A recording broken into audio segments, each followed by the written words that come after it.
गुरु नानक देव जी ने काबा की परिक्रमा बड़े ध्यान से की और उसके पश्चात मस्जिद के बाहर सुन्नी पंथ के मुसाला में बैठ गए।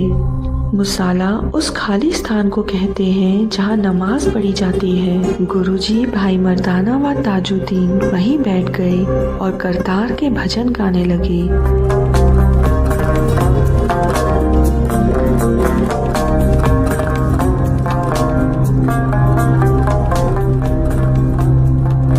सुबह के 3 बज चुके थे।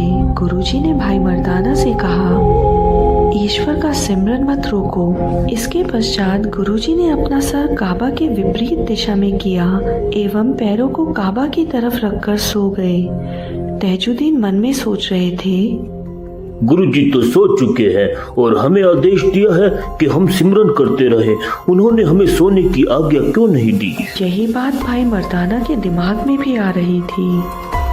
ताजुद्दीन और भाई मर्दाना यह नहीं जानते थे कि गुरुजी यहाँ इसलिए सोए हैं ताकि लाखों लोगों को नींद से जगा सकें जो भ्रम की नींद में सोए हैं। कुछ समय पश्चात वहाँ का सेवादार, जिसका नाम जन्म साखियों के अनुसार जीवन था, वह झाड़ू लेकर मस्जिद की सफाई करने लगा।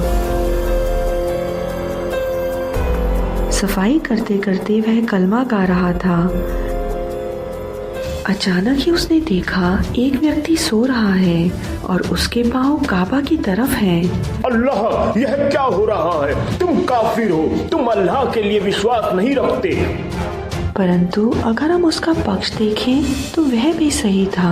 उसने आज तक ऐसा कभी नहीं देखा था जैसा हो रहा था। जब उसने सभी हदें पार कर दी तो दयालु गुरुजी बैठ गए और बोले, ओ भले आदमी, मैंने ऐसा क्या किया है जिसकी वजह से तुम इतना क्रोधित हो रहे हो और मुझे भला बुरा कह रहे हो, यहाँ तक कि मेरे खिलाफ फतवा निकालने तक की बात कह रहे हो? तुम लोग काफिर हो और काफिरों के लिए एक ही सजा होती है और वह है मौत। तुमने खुदा के घर का तिरस्कार किया है और तुम मुझसे पूछ रहे हो तुमने क्या गलत किया है? मेरे शब्दों को याद रखना। जब इस बात का पता हमारे काजी को चलेगा, वह तुम्हें खंभों से बांधकर तुम लोगों की खाल खिंचवा देंगे। जब तुम्हें पता चलेगा कि तुमने क्या गलत किया है। गुरुजी ने अपनी पूरी कोशिश की उसे समझाने की, परंतु सेवादार पर गुरुजी की किसी बात का फर्क नहीं पड़ा। जब गुरुजी ने देखा कि उनकी किसी बात का उस सेवादार पर असर नहीं पड़ रहा है, वह दोबारा से उसी तरह लेट गए जैसे वह पहले लेटे थे। ताजुद्दीन लिखते हैं कि गुरुजी को दोबारा वैसा ही करते देख वह आग बबूला हो गया। वह गुस्से की आग में जलता हुआ बोला, पहले मैं यह सोच रहा था कि तुमने जो किया है वह तुम्हारी भूल थी, नादानी थी, परंतु मुझे पता चल चुका है कि तुमने जो मक्का का अनादर किया है वह मेरी भावनाओं को जानबूझकर ठेस पहुंचाने के लिए किया है। मैं काजी को बुला कर लाऊंगा। अगर तुमने अपने किए हुए गुनाह की माफी नहीं मांगी तो वो तुम्हें मृत्यु दंड देंगे।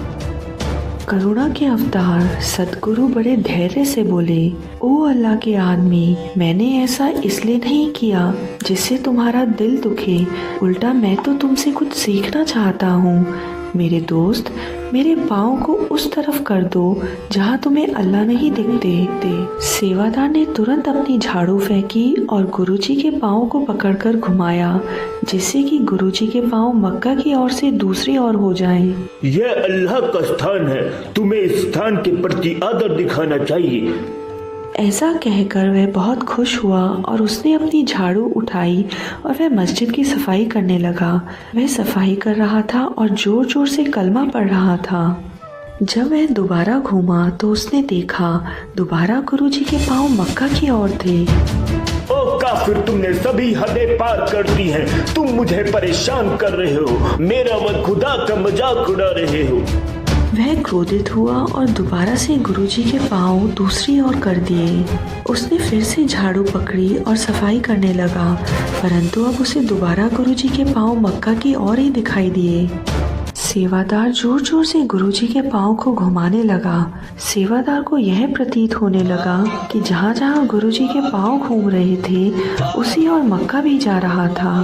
ताजुद्दीन कहते हैं कि उन्होंने भी 3 बार यह सब देखा। अब सेवादार भी इस करिश्मे को देख चुका था। वह गुरुजी के पाँव में गिर गया और क्षमा मांगने लगा। ओ अल्लाह के बंदे, मुझे तुम आत्मिक शक्ति दो जिससे मैं तुम्हें पहचान पाऊं। गुरुजी उठ बैठे और बोले, ईश्वर तुम्हें याद रहे। और इसके बाद वह ध्यान में मग्न हो गए।